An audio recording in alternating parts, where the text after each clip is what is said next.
Hello and welcome to a new episode of Stories from Bhagavatham. Today we'll be discussing the story of Gajendra Moksha as well as the lessons that we learn from this story. In a beautiful garden called Ritumat, which was created by Varuna, there stood a mountain named Trikuta. The name Trikuta means three peaks because the mountain had three pointed tops. Each peak was said to be made of a different metal. One was iron, the second was silver, and the third was gold. Trikuta was filled with waterfalls and secret caves. Below the mountain, the valleys were covered with forests where many animals and birds lived. There were also clear lakes and rivers with soothing water that sparkled like jewels. Ritumat was located in one of these valleys and was a lovely garden that even heavenly beings often visited. On this mountain lived a grand elephant named Gajendra. He was the leader of the elephants who lived in Trikuta. Gajendra was very big and strong, and all the other animals respected and feared him. He and his herd would often leave the mountain to come down to Ritumat, where they loved to splash and play in the lakes. The walk down to the garden was tiring, but once Gajendra reached the lake, he felt refreshed and cool. He called his herd to join him in the water for some fun and relaxation. Over the next several hours, the elephants bathed, trumpeted, and played. The entire garden echoed with their loud trumpeting and splashing. Gajendra soon lost track of time amidst all the fun. Unbeknownst to him, danger was lurking just beneath the surface. Suddenly, a sharp and searing pain shot through Gajendra's leg, pulling him swiftly from the peaceful moment he was enjoying in the cool water. As he glanced down, his heart sank. A crocodile had clamped its powerful jaws into his leg, and it showed no signs of letting go. Gajendra struggled with all his might, thrashing and pulling, but the crocodile did not budge. The commotion caught the attention of the other elephants in his herd, who were lounging nearby in the shallows. Instinctively, they rushed out of the water, their massive bodies splashing as they climbed onto the bank. They trumpeted and reached out with their trunks, trying to pull Gajendra away from the fierce predator. But despite their combined efforts, the crocodile held on tightly, and soon it became clear that they were not strong enough to help him.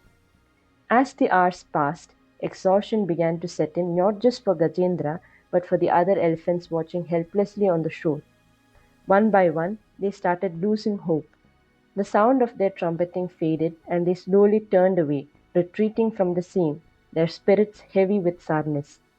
Gajendra felt loneliness wrap around him like a cold blanket as he remained locked in a deadly struggle. He could feel his strength draining away with every passing moment. Tears welled in his big gentle eyes as despair washed over him. He closed his eyes tightly, accepting that the battle was beyond him now. In his heart, he knew that there was only one thing left that he could do. Summoning the little strength he had left, he reached out with his trunk and plucked a lovely lotus flower from beneath the water's surface.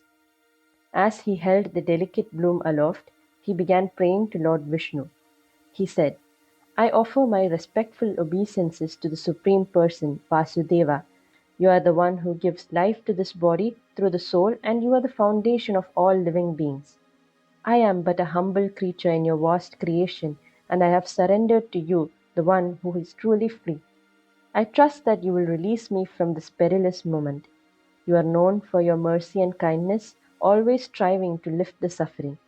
You dwell within the hearts of all beings as Paramatma, gently guiding us.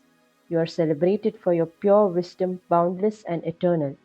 I humbly bow to you, the Supreme Personality of Godhead. With those heartfelt words, Gajendra poured out his soul, hoping against hope that he would be heard. Hearing his devotees' heartfelt prayer and call, Lord Vishnu immediately rushed to the scene, mounted on his majestic Vahana, Garuda. When Gajendra saw the arrival of the Lord, a rush of relief and pure joy coursed through him. He raised the lotus flower he was holding even higher, presenting it as an offering to Lord Vishnu. Lord Vishnu saw the offering and was immensely pleased. He accepted it, understanding the sincerity behind Gajendra's plea for help. With compassion in his heart, Lord Vishnu wielded the powerful Sudarshana Chakra. Without hesitating, He sent the chakra flying, striking the crocodile, and in a swift motion it decapitated the creature, thus saving Gajendra from certain doom. This epic scene was witnessed by the denizens of heaven who had gathered to watch the divine intervention.